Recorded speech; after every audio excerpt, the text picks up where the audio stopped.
Meu bom dia a todos, a todas. Bom dia. É uma satisfação muito grande estar aqui com vocês, nesse congresso tão importante de Uberlândia e para o movimento espírita, pela primeira vez. Quando eu estava, há mais de um ano atrás, fazendo uma viagem com a minha esposa para uma cidade vizinha, a cidade que eu moro, que é em Pelotas, no Rio Grande do Sul, nós estávamos no carro e recebemos o contato do Rubens, o nosso companheiro, que já conhecemos há bastante tempo, através dos trabalhos, das inúmeras atividades em tantos lugares, pela Web Rádio Fraternidade também, nos convidando para participar desse evento da edição do Céu, no ano de 2020. E ele, então, nos diz que o tema seria o Sermão do Monte. Eu, como já havia escrito uma obra que estuda o assunto, eu digo, esse evento eu tenho que ir. Porque seria a minha primeira vez que eu iria para o céu. Para falar ou trocar com os companheiros a respeito da mais bela página do cântico mais belo que a humanidade já produziu, que é exatamente o Sermão da Montanha de Jesus. Mas como nem tudo pode ser perfeito para um espírito em provas e expiações, principalmente eu, fiquei tranquilo porque eu achava que esta temática seria tranquila, seria fácil. É um tema que nós achamos tudo muito bonito, e eu também. Mas houve um pequeno detalhe. Eu não sei se vocês sabem, mas os temas específicos para cada palestrante, não é o palestrante que escolhe, é a organização que distribui os assuntos para os diversos expositores que estarão aqui presentes. E o meu assunto, quando chegou para mim, eu tive um choque. Porque o meu tema é este que agora há pouco estava na tela, que fala de quando vos injuriarem, alegrai-vos.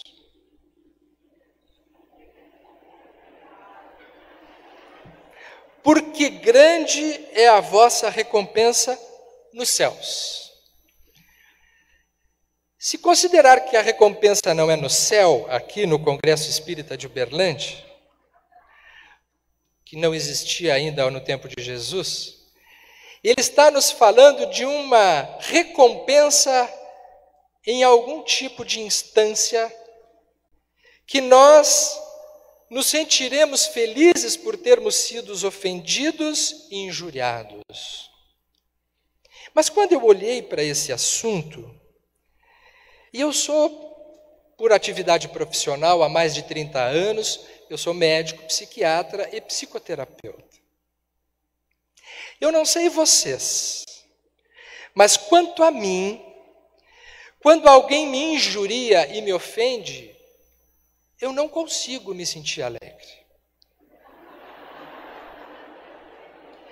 E eu não sei se algum mineiro, já que os mineiros têm essa característica, de produzirem os nossos representantes e irmãos espirituais da mais alta envergadura, que parece que para chegar ao plano dos céus realmente tem que nascer em Minas em alguma encarnação.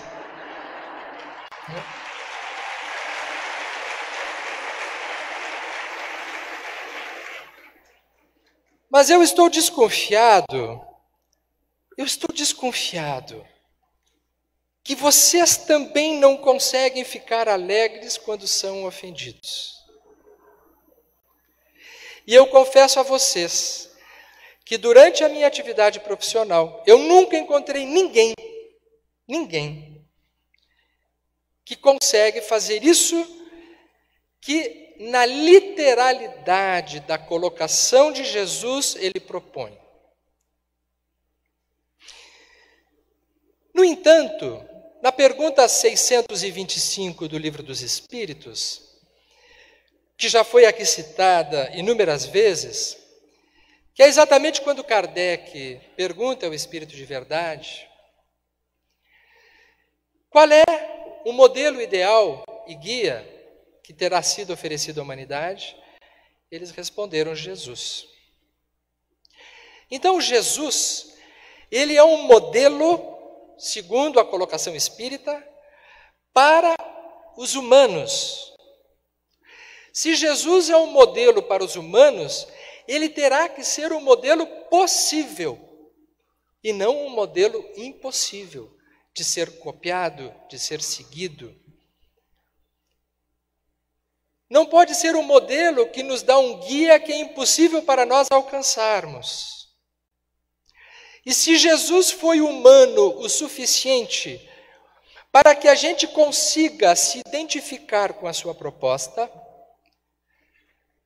então nós temos que desconfiar que essa colocação de Jesus, quando vos injuriarem, alegrai-vos, ela provavelmente encerra nela um assunto que precisa ser estudado, entendido, aprofundado e, por fim, alcançadas as consequências que ele próprio, ao seu tempo, nos disse, que ele não poderia explicar tudo ainda, mas que um Consolador viria à sua época para poder trazer tudo aquilo que ele havia dito e muito mais do que deveria ser entendido.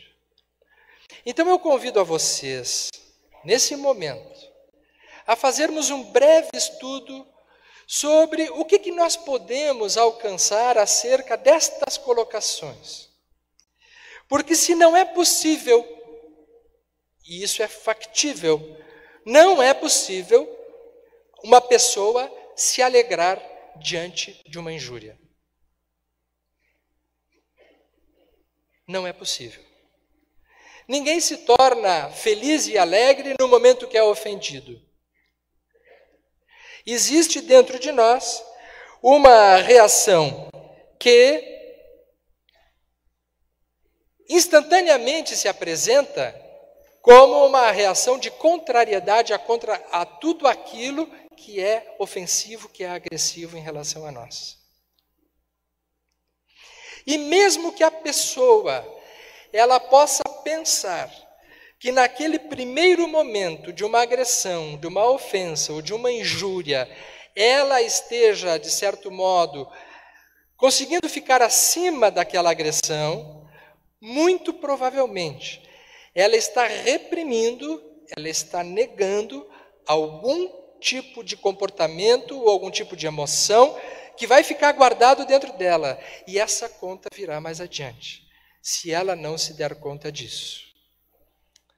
Por exemplo, um casal que eu conheço há muitos anos, a esposa me trouxe a seguinte colocação, que o marido, há muitos anos, ele é uma pessoa difícil, que lhe agride verbalmente de forma frequente, que lhe injuria, que lhe ofende, que lhe rebaixa, que lhe diminui. Mas ela disse, como eu sou espírita, vejam só, eu já aprendi a perdoar totalmente. E cá para nós, gente, por experiência, o perdão não se dá de primeira, nunca. Todas as vezes que acontece alguma coisa com a gente pode até começar um processo interno de conquista de perdão.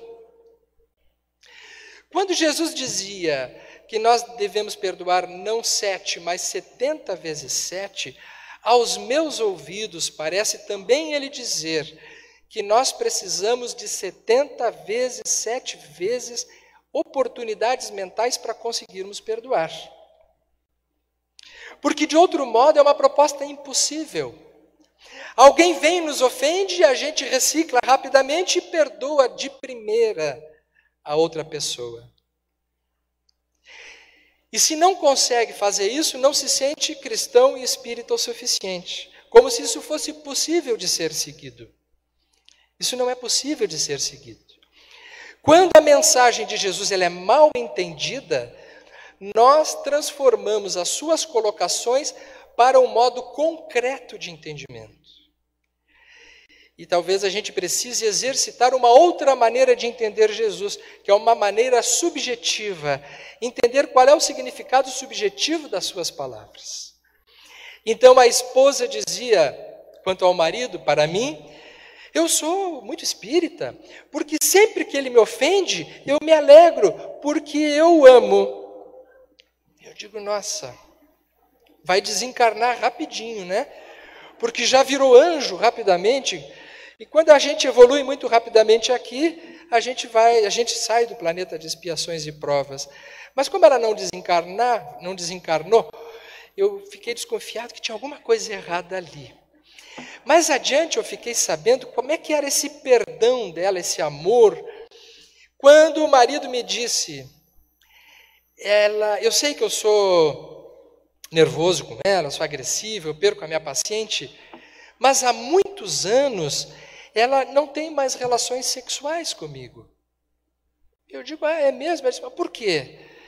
Porque ela disse que é espírita e que o amor dela já transcendeu a esse nível humano baixo. Aí eu disse, parei um pouquinho, deixa eu ver um negócio, como é que aconteceu. Aí eu falei com ela e disse assim, como é que foi isso aí? Como é que isso aconteceu? Ele disse, não começou assim, começou pior ainda. Porque às vezes quando a gente brigava, ele falando, quando a gente brigava, às vezes, a maneira como eu tenho de me aproximar dela é através do carinho e tal, logo depois, mas ela ficava distante, o que é compreensível. Ele ofendia ela não queria carinho depois dela, né? Era compreensível. Mas a cereja do bolo se dava de noite, quando eles iam para o leito, e ele queria ter relação com ela, e ela ficava tentando ficar em estado de oração.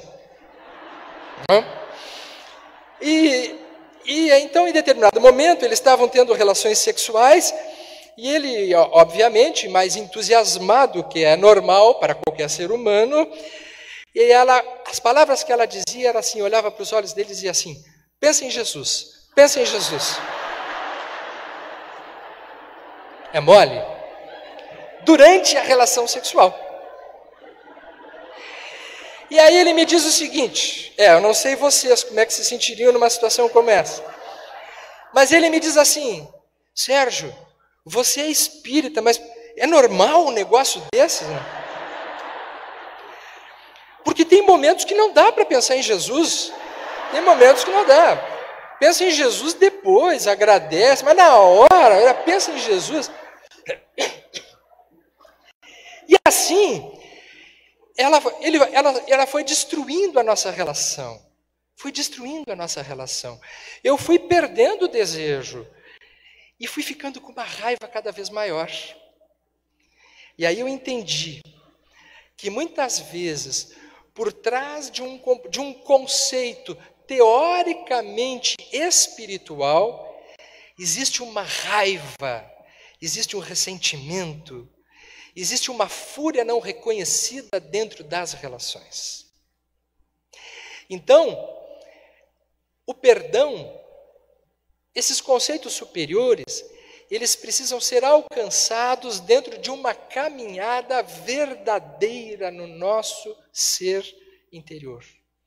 Nós precisamos de tempo para alcançar esses objetivos. Então, é natural que a gente perceba que no momento que Jesus diz se vos injuriarem, alegrem-se. Ele está falando de um processo que nós precisamos de tempo para alcançarmos. E sobre isso, então, vamos desenvolver um pouco mais essas ideias, do sentido metafórico das palavras de Jesus. Foi colocado aqui pela companheira que nos antecedeu, a respeito da parábola do semeador. Né? Quantas coisas podemos aprender das colocações de Jesus hoje, sob o ponto de vista psicológico, sob o ponto de vista emocional, tendo uma perfeita noção de que Jesus foi, acima de tudo, o maior mestre, o maior sábio de todos os tempos, que sabia entender esses processos humanos. Nós lançamos agora, o ano passado, recentemente, um livro sobre parábolas, que está disponível para vocês aí, que se chama Do Semeador aos Talentos, e que trata exatamente desta tentativa de uma abordagem em torno desses territórios. O semeador saiu a semear, caiu ao longo do caminho as sementes, sobre os pedregulhos, sobre os espinheiros e finalmente sobre a terra boa, a respeito da possibilidade de nós pensarmos que esses territórios são os nossos territórios interiores. Existe uma determinada época da vida que nós somos pedregulhos. Tem fases da vida, assim como existem pessoas que são predominantemente pedregulhos, vocês devem conhecer, é aquela pessoa que não absorve nada, nós também temos momentos na nossa vida que nós somos pedregulhos. Em outros momentos da nossa existência nós somos espinheiros. E existem outros momentos que nós somos terra boa. Porque dificilmente uma pessoa consegue passar a vida inteira terra boa.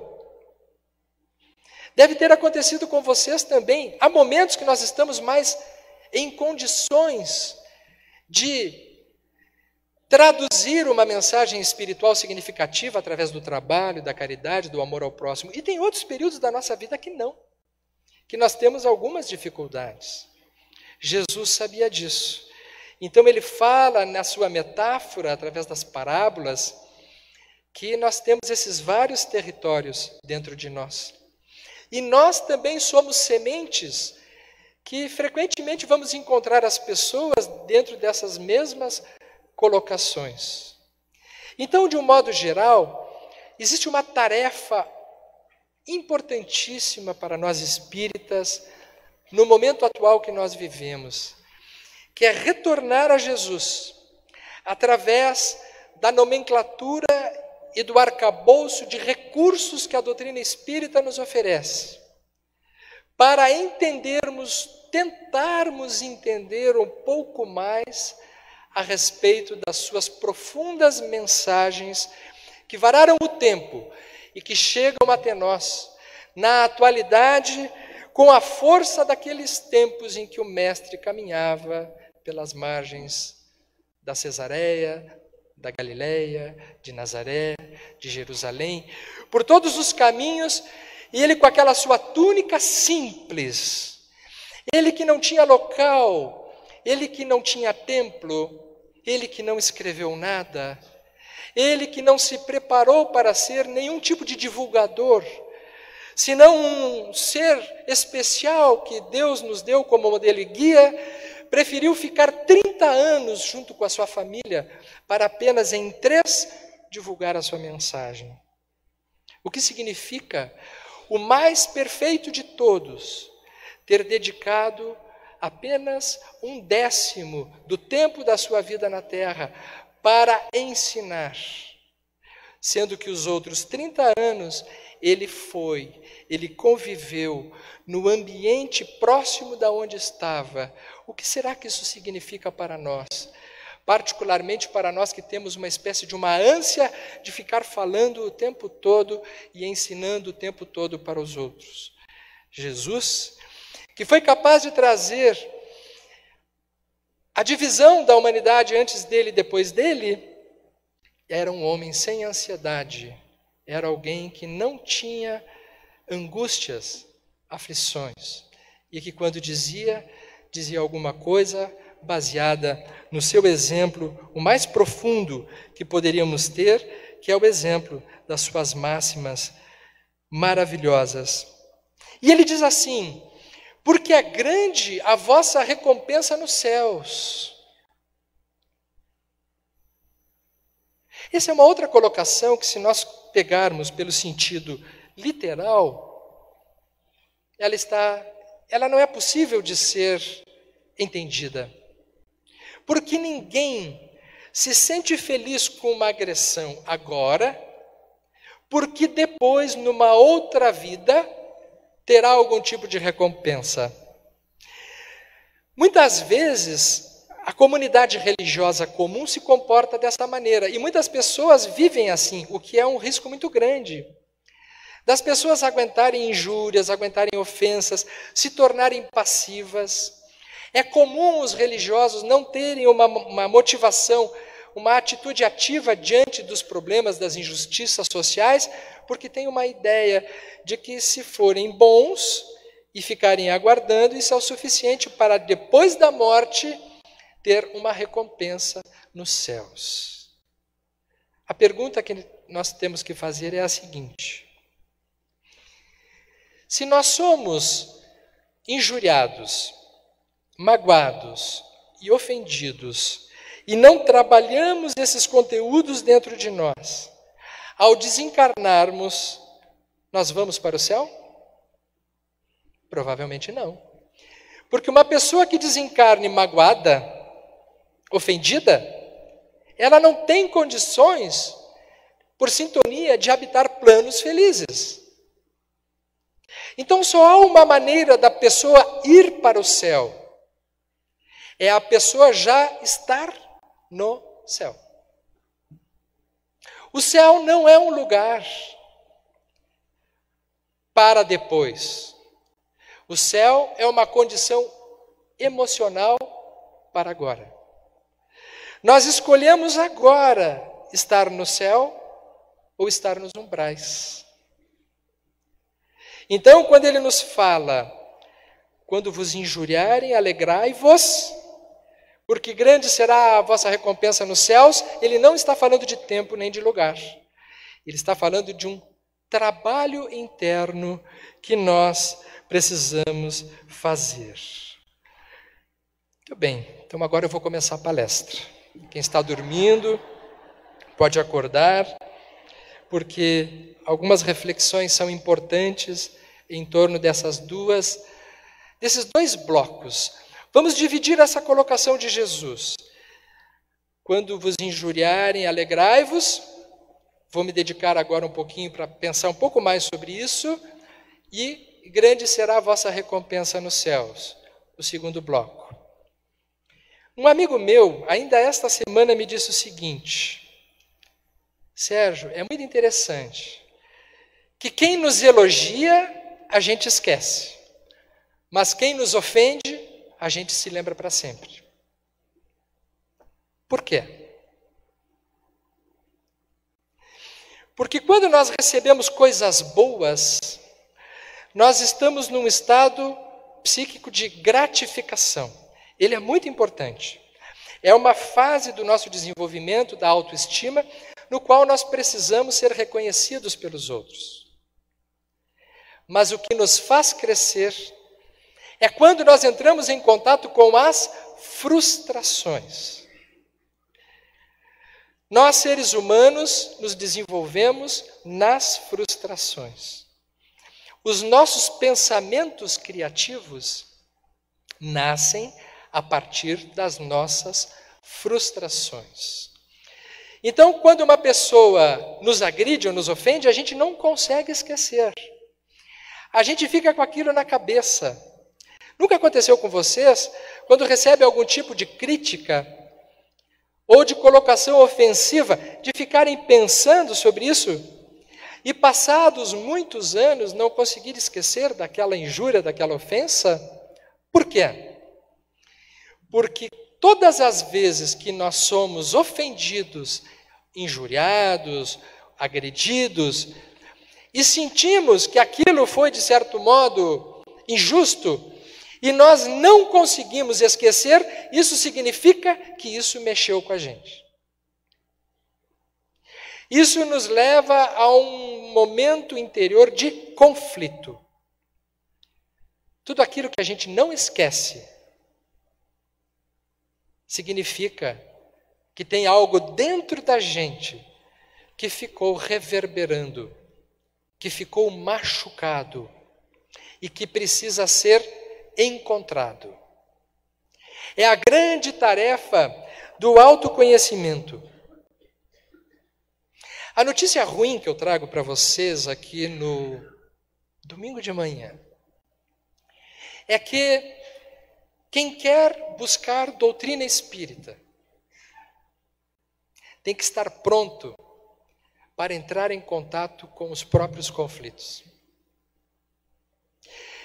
Que o primeiro resultado do desenvolvimento espiritual não é o prazer, é o desprazer.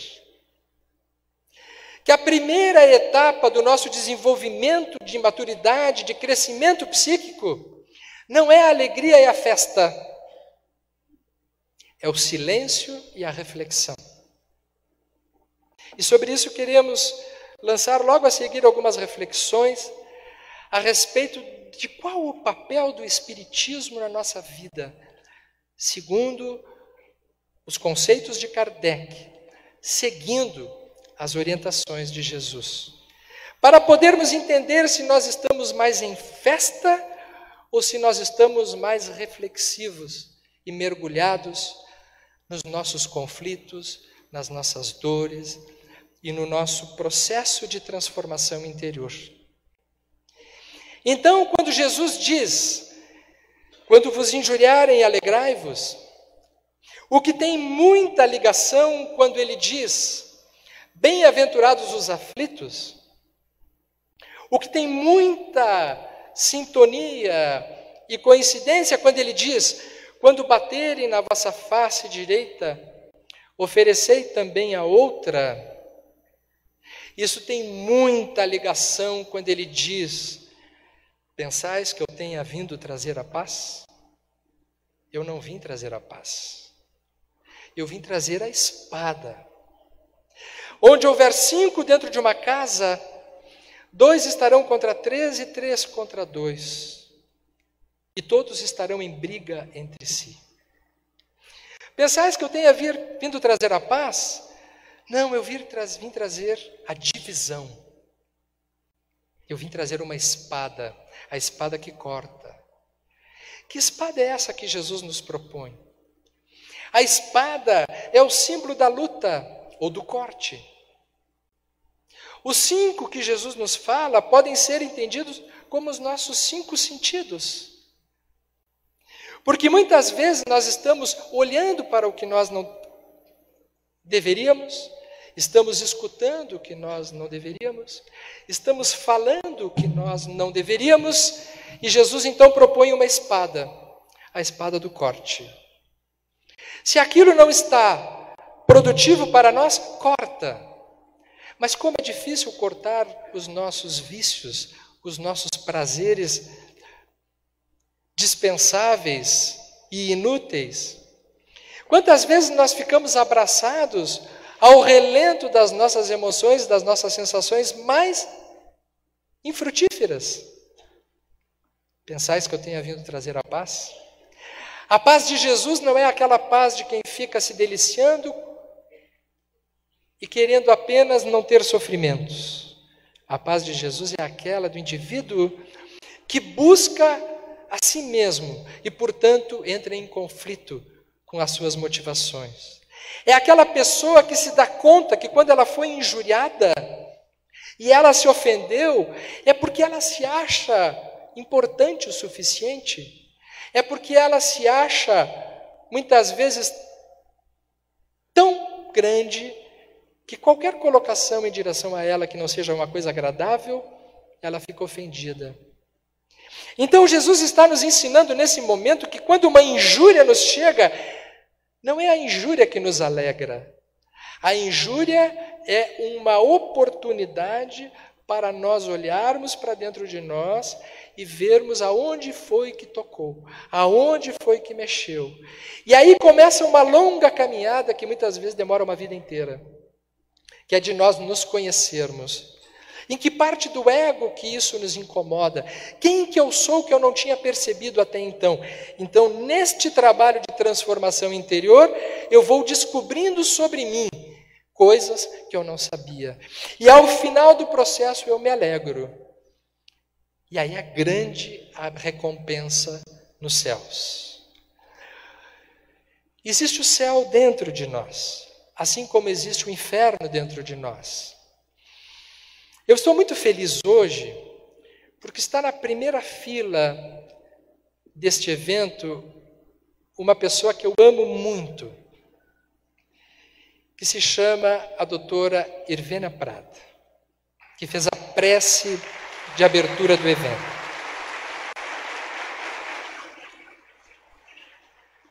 A Irvênia, ela veio nesse evento para assistir. Imagina só a Irvênia no evento, nos assistindo. Ela tem uma bagagem de ensinamentos que nós todos os palestrantes deveríamos estar sentados e ela aqui falando o tempo todo. E seria pouco tempo para a gente aprender tudo que ela tem para nos ensinar. Ela não precisa de nada disso que eu estou falando aqui, mas acho que é importante falar sobre o que tem realmente valor na nossa vida.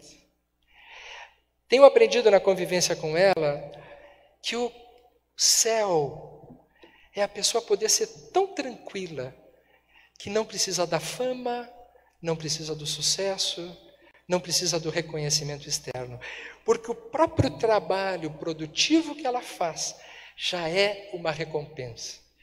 São pessoas que vivem no céu, são pessoas que já têm um nível de recompensa interior pelo próprio trabalho e que nos suscitam uma ternura e um amor e uma vontade de estar sempre junto delas. É tão difícil quando a gente se separa dessas pessoas. É tão difícil quando eu me separo de ti, Irvênia, porque é uma vontade de ficar para sempre junto e a gente ficar falando. E agora eu já estou provocando inveja em todo mundo aqui, né? Porque a gente sabe que tem uma certa intimidade. Escrevemos há pouco tempo uma obra, O Cérebro Triuno a Serviço do Espírito, que fala desses 3 níveis de possibilidades mentais dentro do nosso cérebro. Não é preciso dizer que é um livro grande, de 600 e tantas páginas, e a metade do livro é dela. E a outra metade é dividido comigo e o Décio. E ali a gente estuda que dentro do nosso cérebro, na nossa casa mental, conforme as orientações de Calderaro, no livro No Mundo Maior, de André Luiz, principalmente no 3º e 4º capítulos, ele vai nos falar que nós temos 3 andares na nossa casa mental, como se fosse um castelo de 3 andares. Então, o primeiro nível é o nível dos instintos e das reações automáticas. É um instinto de que quando nós somos injuriados, nós respondemos com violência imediatamente. O segundo andar é o andar que já existe a razão, que já existe a capacidade de nós fazermos esforços para estabelecermos uma nossa convivência melhor no mundo presente onde nós estamos. Então, nesse nível, quando nós somos injuriados, nós nos sentimos ofendidos. É o nível que nós estamos, mas nós não reagimos imediatamente, porque a gente pode pensar e tentar transformar isso num processo de aprendizagem. Mas temos também um 3º nível da nossa casa mental, que é o nível dos lobos frontais, o nível do 3º andar do castelo da nossa casa mental, que nos fala dos níveis morais. A nossa casa espiritual também existe uma representação neuronal dentro do nosso cérebro, e ela responde por tudo aquilo que nós já trazemos, herdados já na herança divina, de um potencial de amor e de possibilidades de nós nos realizarmos em conceitos mais amplos do que simplesmente os interesses humanos. Então, quando nós já estamos trabalhando interiormente esses níveis, nós podemos apresentar algumas respostas mais satisfatórias diante de determinadas dificuldades que nós enfrentamos na nossa vida. Então já ganha uma outra configuração. Quando nós percebemos que ao dizer Jesus, quando vos injuriarem, alegrai-vos, parece que ele está nos recomendando assim: a injúria é um instrumento de trabalho que pode ser utilizado para que interiormente a gente faça um trabalho interior e alcance uma capacidade maior do que a que tínhamos se nós estivéssemos apenas vivendo nas águas plácidas da ausência de problemas, nas águas plácidas de uma alegria incomensurável, de um prazer interminável. E aí então Jesus está falando vivamente para os nossos dias, porque talvez ele já soubesse há mais de 2000 anos que mesmo na época do Consolador prometido, e por termos uma possibilidade de estudar os assuntos com mais facilidade, nós teríamos dificuldades também nessa época. E ele provavelmente já sabia que nos tempos do Consolador estaríamos vivendo o período de maior narcisismo da história da humanidade. Nunca como hoje. Obrigado. Nunca como hoje nós vivemos um período tão narcísico.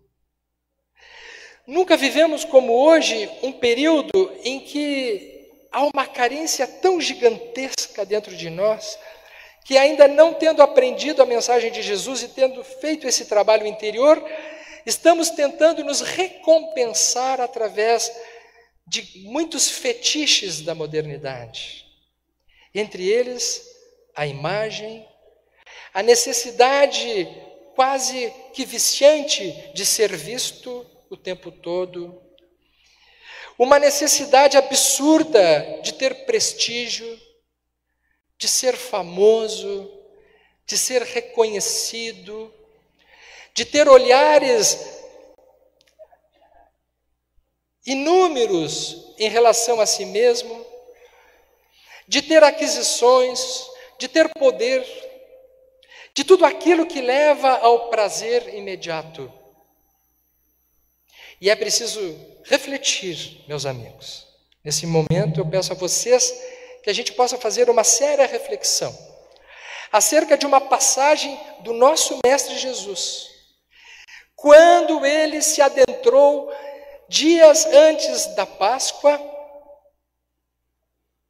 no Templo de Jerusalém.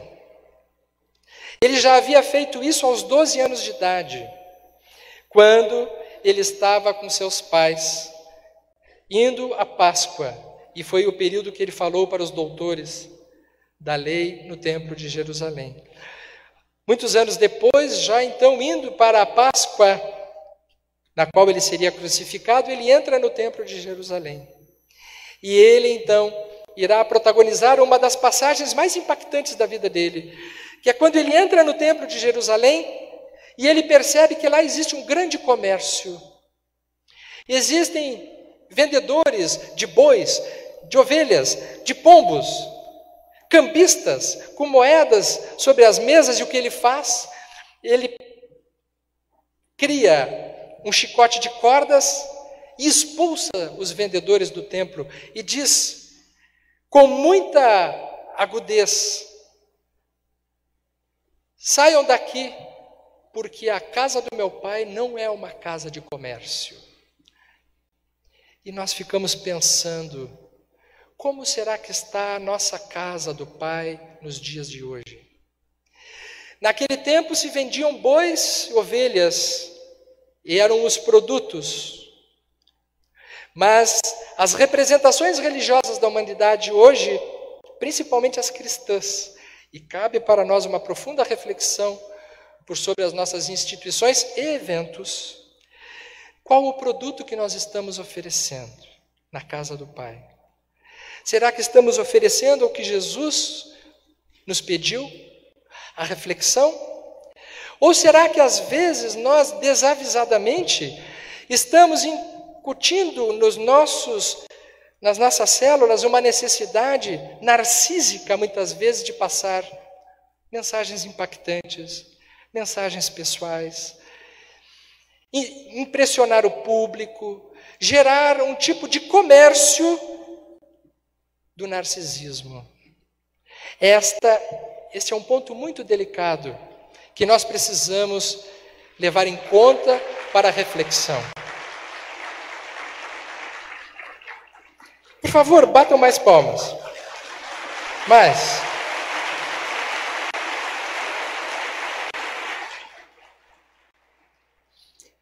Eu vou dizer a vocês uma coisa que eu sinto quando eu sou muito aplaudido. Vou dizer para vocês. Eu faço palestra há 30 anos. Sempre que os aplausos são demais, isso não tem como não atingir uma vaidade do palestrante. Sério, é verdade. O que eu quero dizer para vocês é que vocês são responsáveis também por todos esses palestrantes que caem. Por favor, por favor. Porque é muito natural, é muito desejável a gente ser aplaudido, é muito gostoso, isso é humano. Mas quando os aplausos são exagerados, quando existe um verdadeiro perfil histérico do público em relação ao palestrante, se cria uma condição que é de fãs e ídolos. Isso não é espiritismo. Isso não é Jesus. Nós não estamos aqui para celebrar uma festa.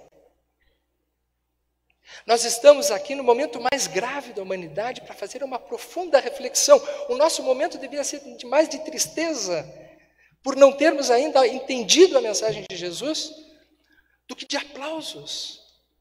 Entendam o que eu estou dizendo.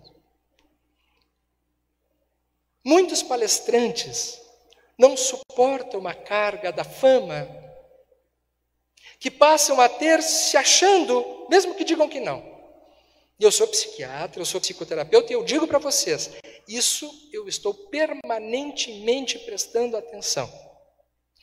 Porque a vontade que dá depois de ouvir tantos aplausos é aceitar o convite para a palestra do fim de semana, que seguinte, depois para o outro, e a gente participa de todos os eventos. E sabe qual é o resultado disso? Extenuamento, cansaço, perda de qualidade, perda da profundidade, e não se produz material novo. Gente, o Espiritismo não é para isso. Então vamos saber lidar muito bem com esse exemplo de Jesus, quando ele diz assim, quando vos injuriarem, e eu estou injuriando vocês agora, alegrai-vos. Alegrai-vos.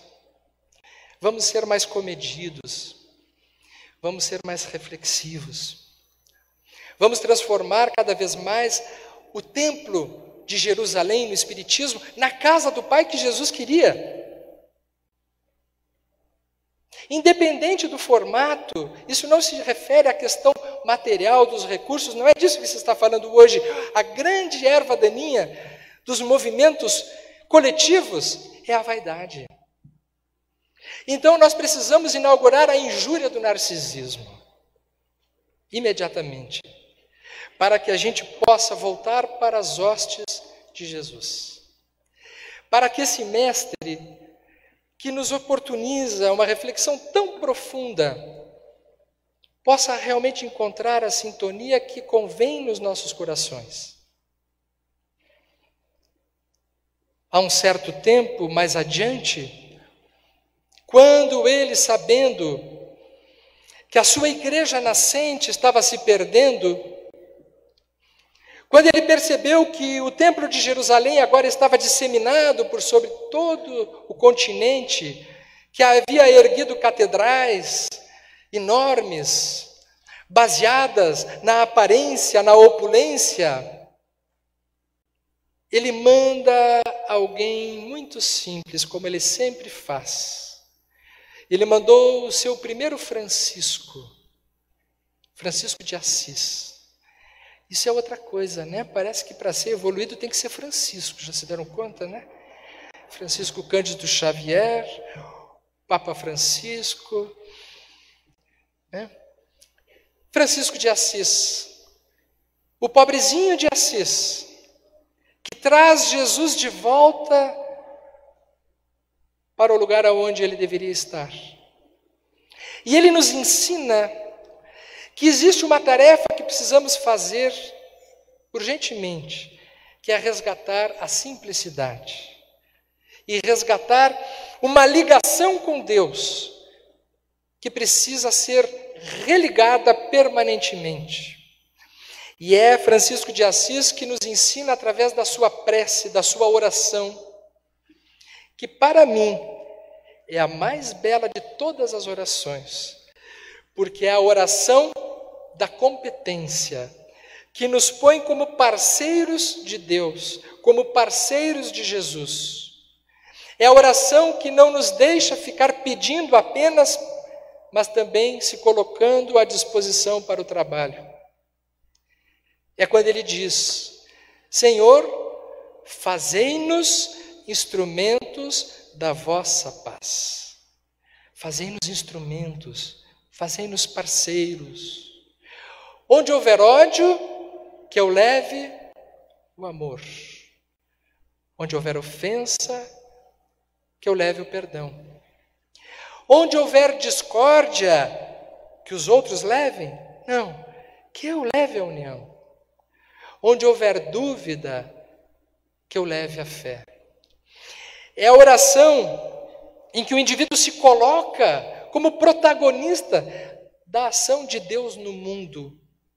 É uma oração em que a pessoa se responsabiliza pela sua parte. Onde houver erro, que eu leve a verdade. Onde houver desespero, que eu leve a esperança.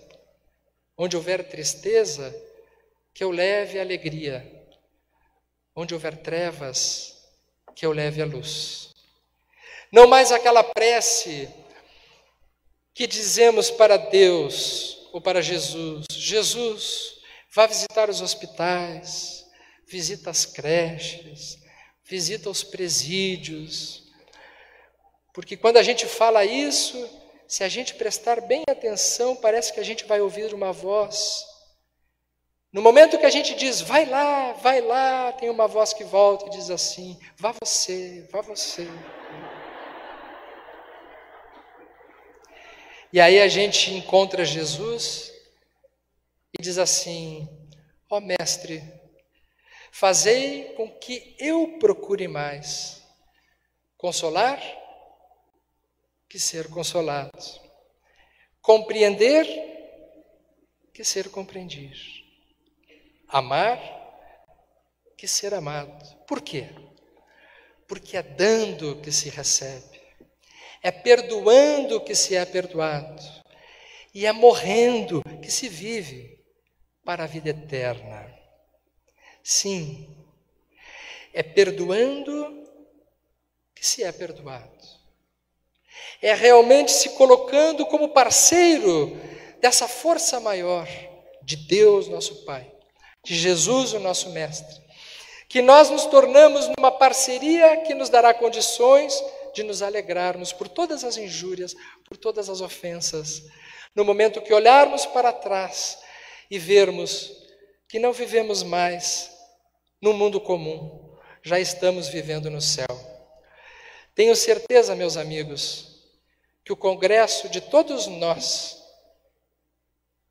que está acontecendo nesse fim de semana, o congresso verdadeiro, começa amanhã, quando nós estaremos de volta para o local aonde nós fomos situados, mas levando conosco a parceria desse Pai maior, que nos dá a chance de dizermos a Ele, nos sentirmos acompanhados o suficiente, e com toda a alegria disso percebermos ao dizer: Senhor, fazei-nos. Muito obrigado.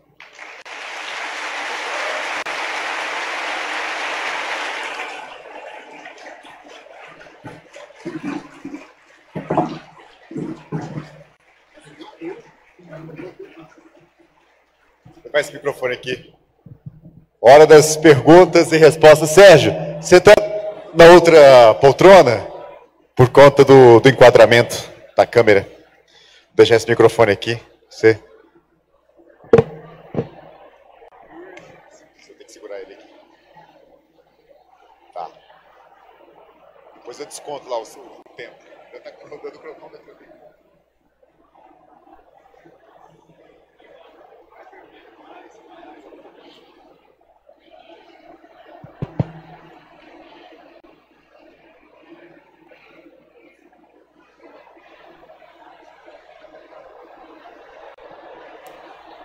Alô, alô, vamos lá então.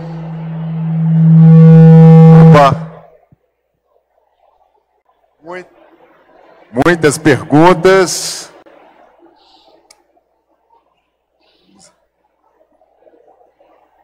Amélia, de Votuporanga, São Paulo. Como lidar com o amor difícil de ser amado? Como lidar com o amor difícil de ser amado? Olha, eu não sei exatamente o que ela quer dizer com o amor difícil de ser amado. Né? O amor difícil de ser amado pode ser muita coisa. Né? Mas eu diria assim, de modo amplo, que o amor que é verdadeiro é sempre um amor difícil de ser amado. Por uma razão muito simples. Porque nós somos difíceis. Nós temos dificuldades interiores. Nós temos no nosso mundo interno graves problemas. Então, os relacionamentos são situações de permanentes projeções e transferências de dificuldades internas. Tirado o primeiro momento de enamoramento e de paixão, que é um momento ainda não maduro de um relacionamento, o mais comum é que as relações logo a seguir comecem a se mostrar como elas são. As pessoas com suas dificuldades e os seus problemas. Então, o relacionamento maduro é aquele que enfrenta dificuldades. Enfrentar as dificuldades significa se conhecer a si mesmo, poder ver em quais momentos, em quais pontos que eu posso estar tendo a minha participação na construção dos problemas e tentar, junto com as pessoas que estão envolvidas nesse relacionamento, superar as grandes dificuldades. É claro que todas as vezes que numa relação surgem problemas em que é muito frequente em que hajam brigas, dificuldades, se recomenda, e isso eu falo por experiência a vocês, numa relação a dois, quando um está muito irado, quando um está muito alterado, é bom que o outro dê chance para ele estar desse modo e silencie. Sempre quando alguém está muito alterado, é a tarefa do outro ter um tempo de absorção e deixar passar um tempo, um período. Porque quando dois se iram, quando dois se agitam numa relação, provavelmente um terceiro problema muito maior do que aquele que existia antes está em construção. Então é muito interessante a ideia de podermos dar a oportunidade do tempo para que determinadas questões possam se acomodar e serem refletidas oportunamente. Outra pergunta aqui, o que você pode dizer sobre a nossa dificuldade em perdoar de imediato? Se já estamos exercitando a prática do perdão em vidas passadas, não deveria ser mais fácil? O tema do perdão é um tema longo, né? Porque existem vários níveis do perdão. Né? O perdão, ele é um avanço interno para conseguirmos estar acima daquele âmbito de ofensa que nós entramos no primeiro momento. Quando há uma agressão, quando há uma injustiça, quando há algum tipo de perturbação num relacionamento, se recomenda o perdão como ferramenta para a superação dessas dificuldades. Mas o perdão é uma palavra ampla. Talvez uma primeira etapa do perdão seja não revidar. Todas as vezes que uma pessoa que se sente ofendida não revida, ela já atingiu um primeiro nível de perdão. Se no segundo momento ela conseguir dar um distanciamento e não ficar pensando permanentemente nessa dificuldade, ela já atingiu um segundo nível de perdão. Se ela conseguir continuar a sua vida e ir em frente, deixando quem lhe agrediu seguir a sua vida, ela já atingiu um outro nível de perdão. Mas aí vocês vão dizer, mas e quando ela se encontrar e vai voltar tudo? Sim, poderá voltar bastante. Mas se depois de um tempo ainda conseguir olhar para outra pessoa e entender que no âmbito da outra pessoa ela tinha as razões de dificuldades para poder fazer o que fez, isso já é um outro nível de perdão. E se mais adiante a pessoa conseguir ainda assim desejar o bem para quem lhe prejudicou, esse é um outro nível de perdão. Talvez o último nível de perdão seja um nível físico. Quando a pessoa precisa abraçar fisicamente a pessoa que lhe ofendeu. Esse é quando a gente percebe se no abraço não dá choque. Quando dá choque, é que ainda não perdoou também, ainda totalmente. Mas tenho certeza que são etapas, que são períodos de construção. O perdão não se dá de primeira com ninguém. E é muito importante que a gente reconheça isso para não fazer de conta que perdoou. Porque fica aquele tipo de perdão falso, na teoria, e que realmente não representa aquilo que a pessoa sente. O que dizer das pessoas que não confiam nas outras, que necessitam ter o controle de tudo e querem garantias para as coisas? Como ajudá-las? De pessoas que querem... O que dizer das pessoas que não confiam nas outras, que necessitam ter o controle de tudo e querem garantias para as coisas? Como ajudá-las? Olha, fiquei pensando, né? Pessoas que têm uma necessidade muito grande de controle são pessoas inseguras, né? Todas as vezes que a pessoa precisa ser ela controlar, né, significa que ela tem algum tipo de insegurança, né? Particularmente nas relações com os outros. Se eu consigo confiar, a vida é mais leve. Se eu não confio, a vida é mais pesada. Jesus, nas suas bem-aventuranças, então vamos voltar às bem-aventuranças, já que esse é o tema que nos pede a reflexão. Uma das bem-aventuranças de Jesus é: bem-aventurados os limpos de coração, pois eles verão a Deus.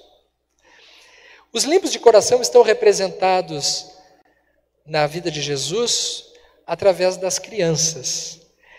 Essa passagem vem quando Jesus fala: deixai vir a mim as criancinhas, porque o reino dos céus é para aqueles que se lhes assemelham. Não para elas necessariamente, mas para todos aqueles que se apresentam em espírito e em coração com a pureza de uma criança.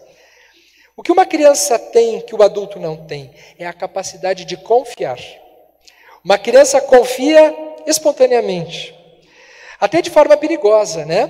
Porque uma criança basta mostrar um brinquedo para ela e ela confia.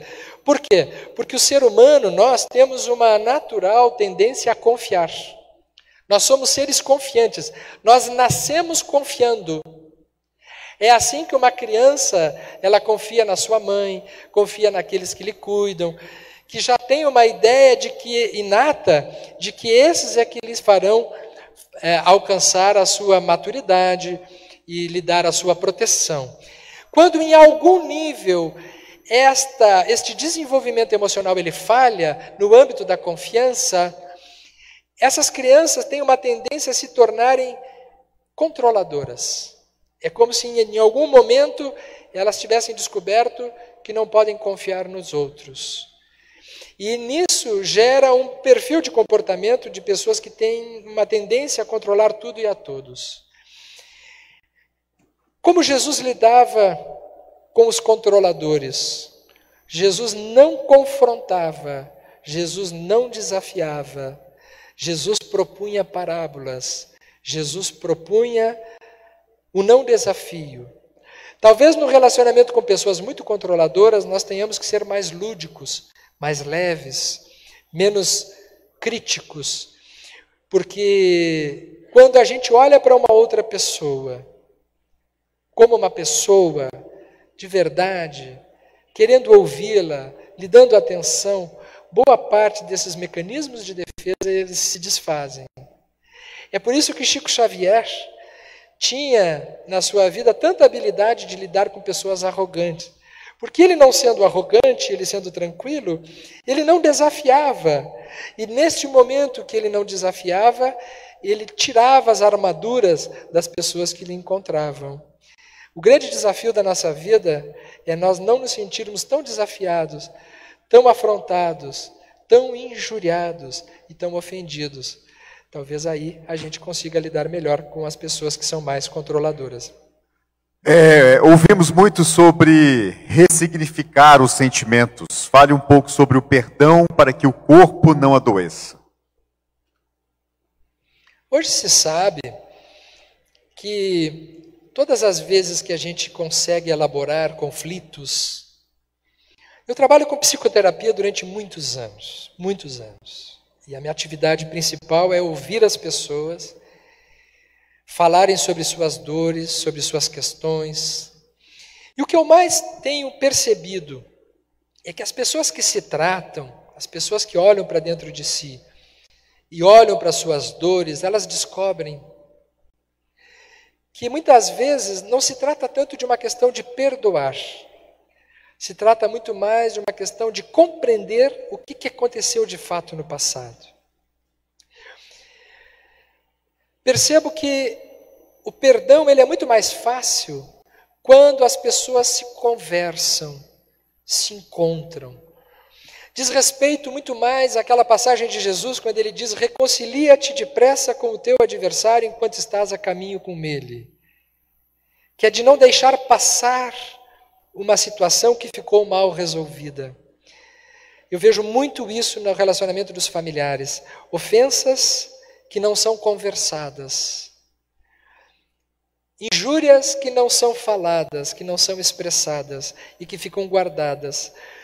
Todas as vezes que isso acontece, esta dor, este sofrimento, ele vai para algum lugar dentro da pessoa, ou para o seu campo mental, ou para as suas células. Às vezes uma pessoa diz assim: eu já perdoei, mas ela tem úlcera, tem enxaqueca.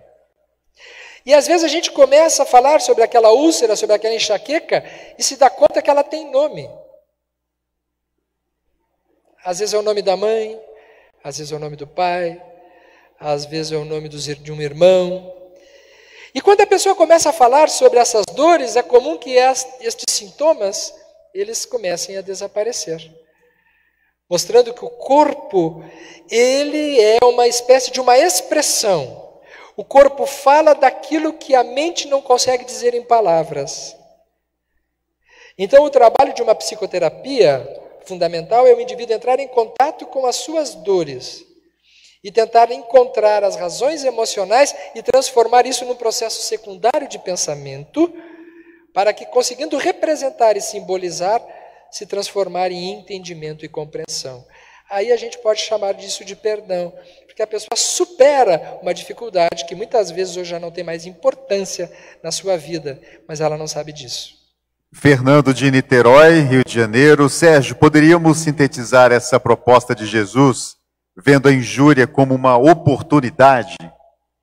Completamente, é exatamente assim que eu entendi. Né?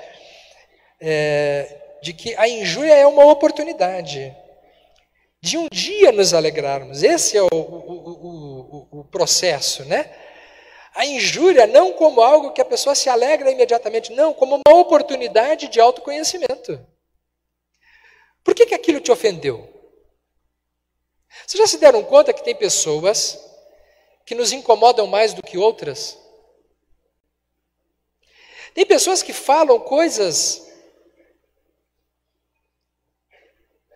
as menos importantes possíveis e a outra pessoa se ofende com aquilo. Ah, mas ela falou naquele tom, aquilo foi para mim. E às vezes nem foi. A injúria é sempre uma auto-injúria. A ofensa é uma auto-ofensa. Quando vos injuriarem, não são os outros que estão os injuriando, são vocês que estão se sentindo injuriados. Quando eu me injuriar ou me ofender com alguma coisa, Doeu, posso pegar porque é meu. Bateu, doeu, pega que é teu. Valeu? Deu. Então quer dizer que o papel do Espiritismo em nossas vidas é saber lidar com as frustrações, derrotas? Pergunta da Jaqueline de Aracaju. Com certeza, eu acho que sim. Eu acho que um dos grandes... Qual é o nome que quando Jesus anuncia o Espiritismo, ele anuncia de que modo? O Consolador. Consolador. Portanto, a doutrina espírita é uma doutrina que precisa se ocupar principalmente com o sofrimento. Porque é no sofrimento que surge a possibilidade de nós construirmos estados mais maduros na nossa estrutura emocional. A palavra resiliência define bem qual é o propósito principal de uma doutrina cuja denominação nos pede que se reconheça o verdadeiro espírita pela sua transformação interior e pela capacidade que tem de dominar as suas más inclinações ou de transformar. Vejam que interessante. O conceito de espírita não é tanto um conceito de reforma. A gente costuma dizer muito a reforma íntima, mas a definição do Evangelho é de que reconhece o verdadeiro espírita pela sua transformação interior. Transformação é diferente de reforma. Quando a gente faz uma reforma numa casa, a gente troca coisas velhas por coisas novas. A gente substitui no mesmo ambiente. A transformação, a gente cria situações a partir do que se tem. Seria dizer, numa reforma, a gente se desfaz do que se tinha e se coloca algo novo. Na transformação, eu me utilizo do que eu tenho e me transformo em algo novo. E vejam, conforme a lei de Lavoisier, na natureza nada se perde, nada se cria. Tudo se transforma. Esse é o conceito espírita. Então, aquela pessoa que tem dificuldades, as suas dificuldades não são para serem superadas, são para serem transformadas. Aconteceu com Paulo de Tarso. Saulo tinha uma bravura, tinha uma agressividade, tinha uma imponência, e Jesus o chama para a sua tarefa. E Saulo se transforma em Paulo, porque vamos ver que mesmo na história de Paulo, ele continua tendo a mesma agudez, a mesma agressividade, a mesma imposição, a mesma capacidade de ser positivo que tinha como Saulo. Ele não ficou dócil, meigo, macio e com uma candura. Não, ele continuou sendo um homem viril. Só que ele encaminhou a sua conduta a favor de uma proposta superior. Então, diante das aflições, das angústias, das injúrias, a nossa tarefa é transformarmos o Saulo em Paulo.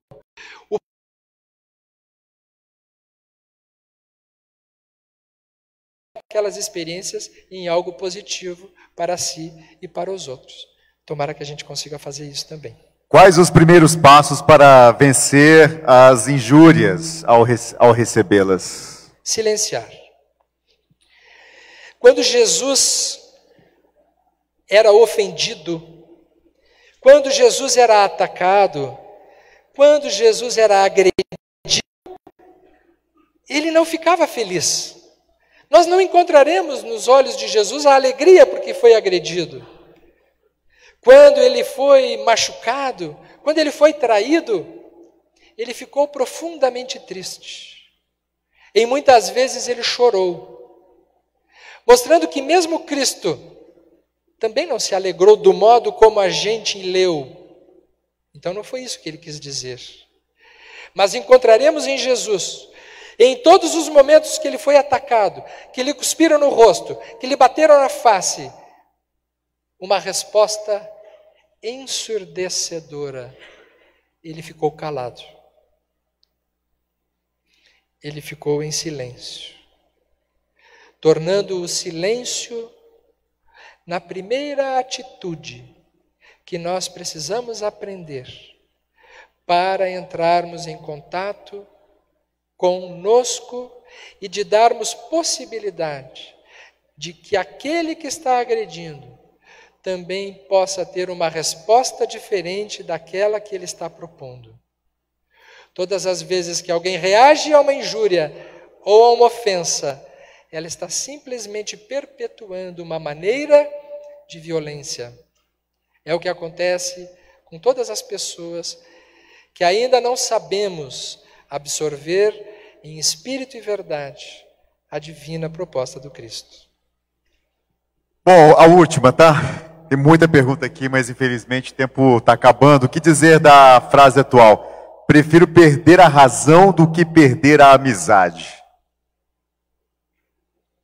A Lúcia está perguntando isso.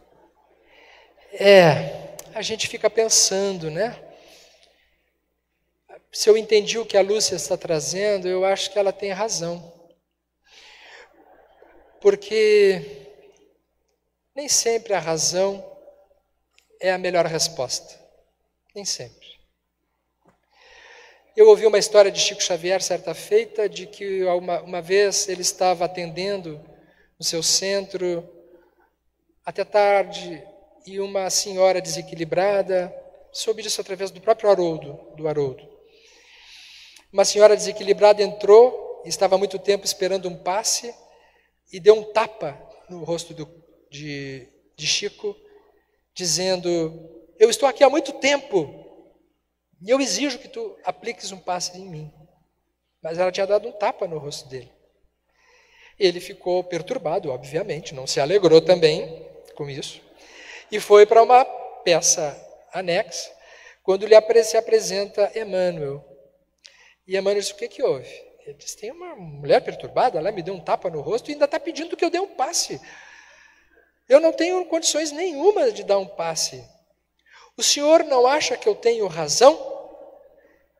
Ao que Emmanuel teria dito: sim, Chico, você tem razão, mas ela tem a necessidade.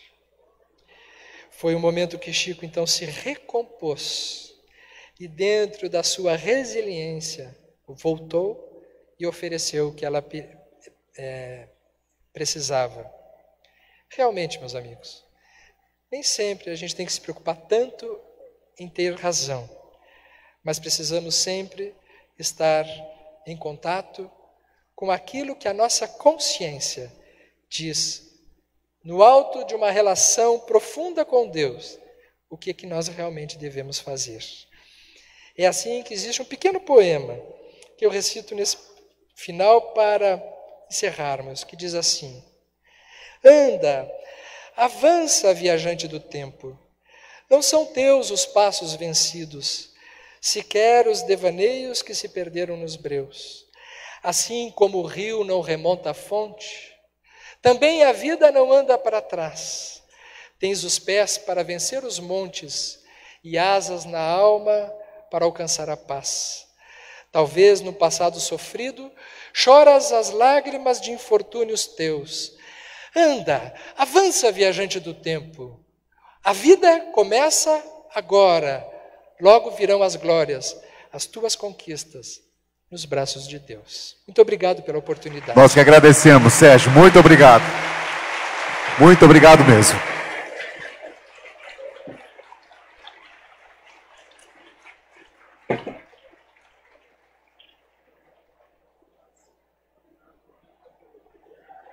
Pessoal, tem só mais um recadinho aqui, porque mais cedo a gente fez a distribuição de uns brindes. E para receber esse brinde, você tinha que encontrar um vale debaixo da cadeira. Se você se sente bem quando chega no site da FEB, encontra lá vídeos, você já parou para pensar que tem um custo para tudo isso?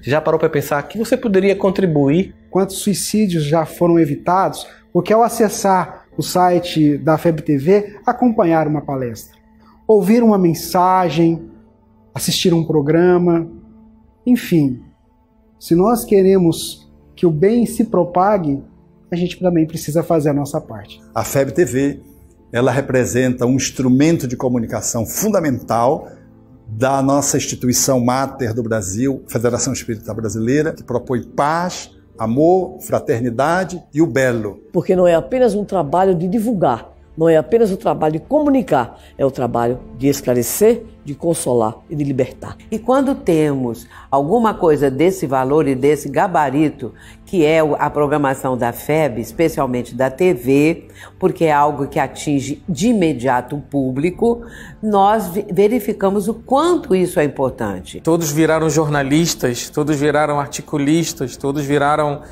donos de jornais dentro de suas redes sociais, mas ninguém para pensar na importância e no poder e na responsabilidade com relação à informação que se passa. A pessoa que acessa a internet, ela está em busca de algo.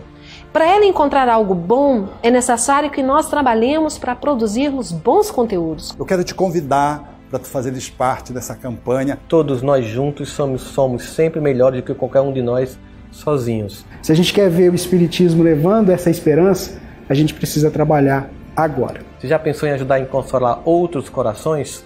Contribua. Nós precisamos de você. Muito. A sua contribuição. Fazendo o seu papel, que é assistir, curtir, compartilhar, se inscrever e, se necessário, contribuir. Para que se mantenha a chama acesa da comunicação social espírita. Nós contamos com a sua generosidade. Para contribuir com a